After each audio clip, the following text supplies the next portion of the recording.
Olá, você do RDTV para o Repórter Diário. Nós estamos aqui conversando com uma pessoa ilustre e eu vou começar aqui já com um verso adaptado que diz assim: quem pagará os enterros e as flores se eu morrer sem eleitores?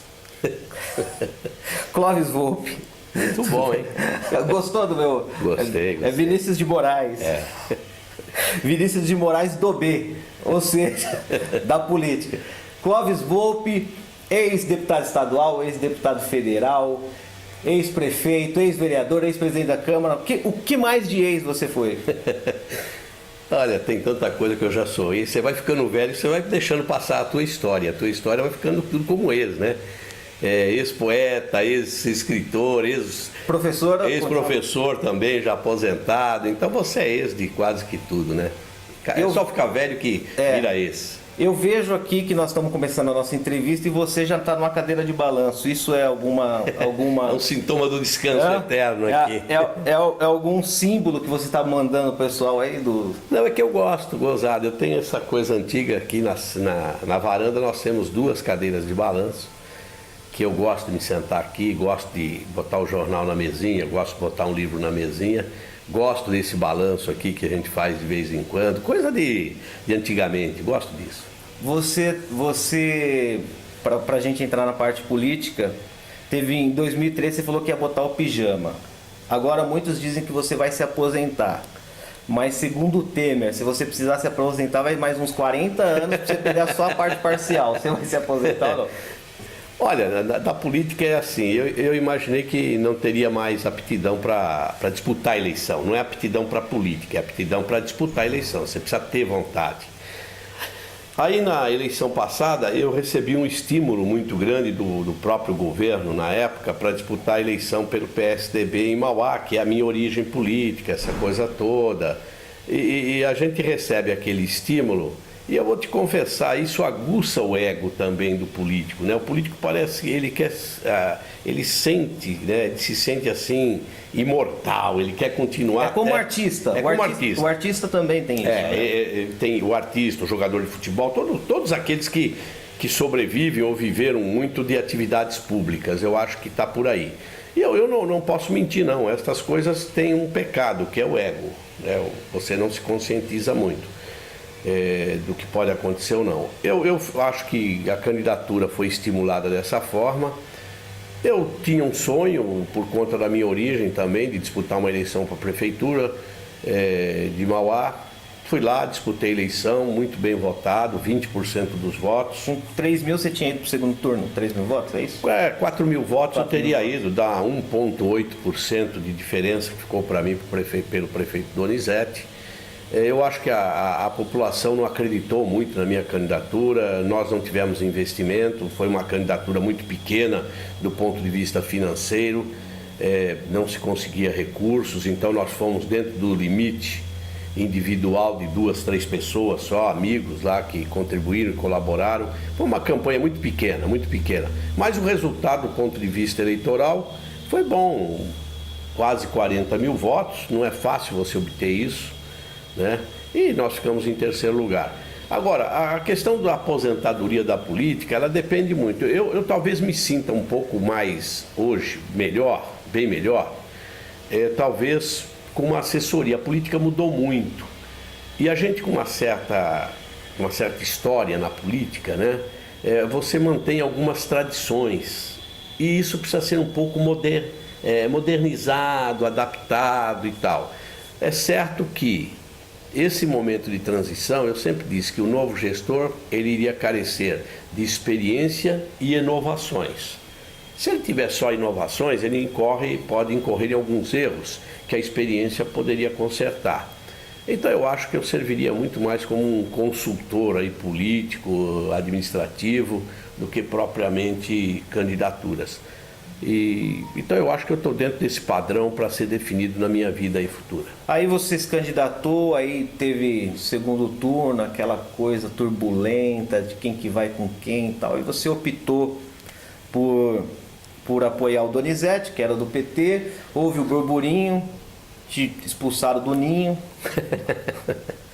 Você que já foi um tucano, né, de plumas, né, Na época que a plumagem tucana era algo de Mário Covas. Você foi presidente do partido, PSDB, né? do governo Covas. Covas e do governo Fernando Henrique. A plumagem naquela época era grande. Aí, de repente, viram tal, te jogaram fora do ninho. Como que você, logicamente, a tua escolha e como que você lidou com essa questão do partido? Olha, a expulsão do partido, ela se deu da seguinte forma, de que não poderia apoiar o PT de jeito nenhum. Mas eu confesso a você uma coisa, não poderia apoiar outro candidato que não fosse os das coligações, das alianças e tal. E o PT de jeito nenhum. Eu não apoiei o PT, nunca fui petista, nunca votei no PT, assim, com exceção de um caso em que o próprio governador Mário Covas, quando disputou a presidência, que ficou em terceiro lugar, e o Lula disputou com o Collor, dentro do ambiente do PSDB, era para a votação ir para o Lula, por conta de que dizia-se na época, né, que o Mário Covas disse assim, este lado eu conheço, que era o lado Collor, e nós podemos ter uma nova experiência, uma nova política. E direcionou o PSDB, né, nas suas entranhas, direcionou-se o voto para o Lula. Nós tivemos um caso recente agora em São Paulo, que o ex-governador Goldman também, ele não apoiou o Dória no PSDB, verdade. Por causa da distensão política que houve dentro. E ele não foi expulso do partido. Nós tivemos no ABC, o Maranhão, de Rio Grande da Serra, que apoiou a Dilma, em detrimento da candidatura do PSDB, que não foi expulso. Eu acho que eu peguei aí a fase do seguinte. Primeiro, o presidente atual do PSDB, o deputado Pedro Tobias, é impetuoso. E talvez para mostrar, assim, essa coisa do fortalecimento. Aquela coisa do Brima. Coisa Brima. Ele talvez tenha tomado essa decisão para que pudesse servir de exemplo. Mas eu as minhas preferências políticas hoje estão todas dentro do PSDB. O PSDB de Mauá, é bom que se diga isso, nem existia quando eu fui para lá. O PSDB tinha lá o vereador Jotão, que se reelegeu. O partido, quando eu fui, tinha 6 possíveis candidatos à Câmara. Eu tive que formar o partido, organizar o partido, lançar-me candidato, contra muitas vezes a vontade do próprio diretório estadual, que ficou na mídia falando que eu não tinha percentual suficiente para disputar a eleição, querendo me tirar do jogo via imprensa. Então eu lutei contra muitas forças internas também dentro do PSDB. E o Era muito tucano querendo botar o bico. E bico podre, né? O pior é bico podre. Né? Não é aquele tucano do bem, é o tucano aqui que destrói os ninhos aqui. O tucano do bico curto que destrói ninhos, né? Não é o tucano Seria um urubu pintado de azul? Então o que acontece? Eu peguei toda essa fase aí do partido. Nós formamos o partido, elegemos 2 vereadores, fizemos um grupo lá, não sei se esse grupo vai perdurar, mas eu sofri muito na campanha em Mauá, foi um sofrimento. Mas fizeram 2 também, né? Fizemos dois vereadores, né? Eu diria o seguinte, Samuel, foi a pior campanha que eu fiz na minha vida, nos 40 anos, com as maiores dificuldades, com lutas externas e lutas internas. Eu não consegui entender, né, depois de terem me estimulado a candidatura, terem também cerceado o meu crescimento. Sabe, não lutaram contra abertamente, mas não tinha nenhum respaldo. Mas você acredita o seguinte, porque no ambiente político nós temos aqui uma disputa e tal. O Átila, que foi para o PSB por conta do vice-governador, que articulou muito mais que o Alckmin. Muito mais que o Alckmin. Se expôs mais que o Alckmin. E você era uma pessoa que já foi do primeiro escalão do Alckmin, foi secretário adjunto de esporte e superintendente do IPEM. Você acredita que foi mais uma articulação desse grupo que queria de fato fazer Não, o governo em si, o governo maior, né? E você pensa aí no governador, tem um ditado muito grande, nós somos números aqui embaixo. Nós somos números, tanto faz ser A como ser B ou C. Desde que você esteja engajado, não existe assim, você ter um carinho maior por fulano, ciclano, beltrano. Eu já vi gente muito mais experiente, muito mais cotada, muito mais relacionada do que eu, serem esquecidos também ao longo do tempo. Esse é um processo mesmo, né? Chega um momento que você não serve mais, então você é substituído, você é trocado por uma nova liderança e tal. Então eu não acredito, não. Eu acho que acredito isso é mais nos bastidores, na turma do segundo time aí e tal, que fica fazendo aquela pressão. Eu não responsabilizo o governador por isso, absolutamente, né? Acho até que ele é um grande governador, faz um bom governo, e está dentro dos melhores quadros que o PSDB tem hoje, nacionalmente falando. Mas é mais a questão assim dos bastidores, a pequena diretoria, a diretoria média, que olha assim com aquele olhar diferente do que olha um estadista, né? Então, Clóvis, a gente estava falando aqui da questão falamos um pouco da história das candidaturas, e agora a gente fala da nossa região, assumir os prefeitos, 20 dias de trabalho. Todo dia a gente vê no Facebook muita coisa, o Dória também, muita coisa. E foi se colocado um negócio chamado gestão, né? E aí, como que você vê esse trabalho gestão? De fato acontece? Como que você tem visto? Olha, os novos governantes e que estão se apresentando como novos gestores terão dificuldades, independente do partido que esteja, independente de quem são, se eles não fizerem uma conciliação da experiência com um novo estilo de gestão. Então, ficar um dos dois lados somente não vai ser muito bom, não. A economia do país não vai andar.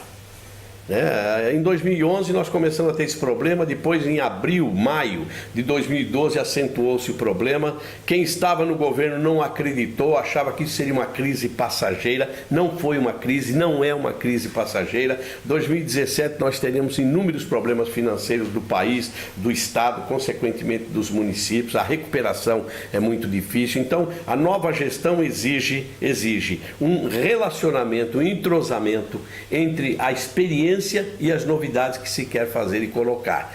Então eu diria para você o seguinte: se não tomarem cuidado, também não serão bons gestores e não passarão pelo crivo eleitoral do próximo ano. Eu aconselho aí a conciliar, começar a pegar novos gestores. E o que é pior, né, Samuel? Hoje só se fala em economia, e para você achar gente experiente para governar baseado em economia, não é fácil. Não tem muita gente experiente no mercado. Mas aí eu digo assim, porque vamos pegar o caso de São Paulo, que eu não sou um político, eu sou um gestor, eu sei administrar, e isso meio que pegou nos Estados Unidos também. Eu não sou um político, eu sou um gestor, mas a primeira parte, nos primeiros 100 dias, tudo bem, porque ele está lá governando, mas depois ele vai ter embate com Câmara, claro, ele vai ter a parte política. Tem como que o cara o prefeito, o político, só falar de gestão? Não, é impossível, é impossível. Ele vai ter que fazer política, e fazer política significa buscar entendimento. Você não pode achar que vai determinar uma ação e pensar que toda uma Câmara, que tem 55 vereadores em São Paulo, que você tem 513 deputados no governo federal, que você vai encontrar todo mundo com o mesmo pensamento. Cada um pensa em si. Né? O legislador, o pensamento dele como é que eu me reelejo lá na frente? Ele não está lá pensando no Brasil como um todo, ele está pensando no Brasil naquilo que ele puder conciliar para poder se reeleger. Aqueles que só pensaram no Brasil enquanto estiveram lá, nunca se reelegeram. Foram deputados de um mandato, foram deputados no máximo de 2 mandatos, depois eles caem em desgraça. Porque as ações para pensar no Brasil, normalmente não são boas para a população, são ações mais difíceis, mais duras. Então o vereador pensa igual. Se você traz para Ribeirão Pires, você traz para Rio Grande da Serra, para Mauá, o vereador está pensando como é que eu formo uma base, né? Fortaleço a que eu tenho, ou então como é que eu formo uma base nova para minha reeleição. Isso é confronto com ações de gestão pública, e aí fica difícil fazer a gestão. E aí não dá para tratar a gestão como empresa. Não dá, não, esquece, isso é sonho, né? Essas ações que você está vendo, olha, eu vou cortar o mato, eu vou fazer cidade limpa, eu vou fazer cidade bonita, eu vou fazer isso dura um tempo. Depois você começa a ter que ter recursos para poder sanear essas ansiedades que o político tem. E o político tem ansiedade para isso, né? Então é muito difícil, é muito sonho. Nós vivemos um sistema cultural, político, muito difícil de ter essa mudança rapidamente, sem uma grande uma grande revolução na cabeça daqueles que estão governando e na cabeça dos eleitores. Porque o pior é a cabeça também do eleitor. O eleitor também acredita, porque o vereador, eles falam, o vereador é assistencialista, mas na cabeça do eleitor também. Na cabeça do eleitor. Diz o seguinte, que as casas legisladoras são reflexos da sociedade. Então você tem lá o evangélico, você tem o caraí, você tem o médico, você tem não sei o quê. Eles formam os reflexos da sociedade. Ele pensa daquele jeito porque a sociedade que o elegeu também pensa daquele jeito. Você não consegue mudar isso, né? Nós não temos esse conceito que tem, por exemplo, determinados países da Europa, e nem todos, né, que tem uma cultura milenar vivendo política e que você vai consertar. Nós não vivemos isso, né? Para ter essa revolução cultural e política é muito difícil, muito difícil. Não será essa. Vai demorar mais uns 500 anos. Né? E o Temer estará vivo e vai se candidatar depois de 500 anos, porque ele vai adormecer. Clóvis, você está sentado nessa cadeira de balanço, espero que você tenha projetos para sentar em outras cadeiras. Tem algum convite de partido? Como que você está? Vai pensar política? Não vai? Alguns partidos têm me procurado, até por conta da votação que nós tivemos para prefeito de Mauá e das circunstâncias que a gente já expôs aqui. Mas eu tenho que pensar um pouquinho, eu tenho alguns traumas ainda para serem resolvidos, né? Traumas políticos, e eu vou esperar essa solução, acho muito cedo para tomar uma decisão definitiva da minha vida. Mas a gente pelo menos ficar de vez em quando falando, dando conselhos, e sempre conselhos no bom sentido, né? Não estou dando conselho para ver, não gosto de ver que as coisas se deteriorem, não. Gosto de ver construções, gosto de ver crescimento, gosto de ver a evolução da política, da sociedade como um todo. Então eu vou aguardar um pouco. Enquanto isso, cuida do passarinho. Enquanto isso, eu não sou de cuidar muito de passarinho. Enquanto isso, eu estou nessa reorganização e curtindo. Eu acho que é o primeiro político em 40 anos que eu estou assim mais tranquilo. Sempre eu saía de um lugar, já ia para o outro. Saía de um lugar, já ia para o outro. Nunca havia aquele período longo de descanso. Esse período de descanso é para recompor esses meus problemas que ficam depois de uma eleição e principalmente de uma eleição perdida, né? Bom, vamos terminar aqui com o pessoal do Repórter Diário, RDTV, mas eu quero que você termine com uma poesia, seja ela nova, velha, antiga. Não, velha não, poesia nunca envelhece, ela é eterna. Nunca é eterna. Fale uns versos para nós aí. Eu vou falar aqui um verso então de uma poesia chamada Madrugada. Eu escrevi há muitos anos atrás aí em alguns concursos. Madrugada antecede o dia, madrugada da nova vida, madrugada da correria, da vida vazia. Madrugada dos amores curtos, das meretrizes andarilhas, dos homens de esgotos, ratos de manilhas. Madrugada dos que morrem, dos que sofrem, enfim, madrugada de um novo dia. Essa é a madrugada da esperança, essa que ainda existe e nunca se cansa. Clóvis Volpi. Assim, de dia, trazendo a madrugada, como dizia Flávio Venturini, noites com sol.